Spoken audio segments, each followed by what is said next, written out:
How to fix ChatGPT network error, easy and quick. Hello guys, in today's video I'm gonna show you how to fix ChatGPT network error. First, all you need to do, just open your browser and now once you're here, click these 3 points and then click history. Now just clear browsing data, select all of those here and click clear data, and now after that just close it and click here.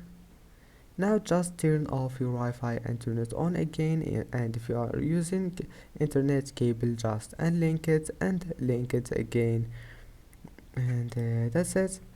And then just try again and you will find that your problem is fixed. And don't forget to like and don't forget to subscribe, and see you in the next video.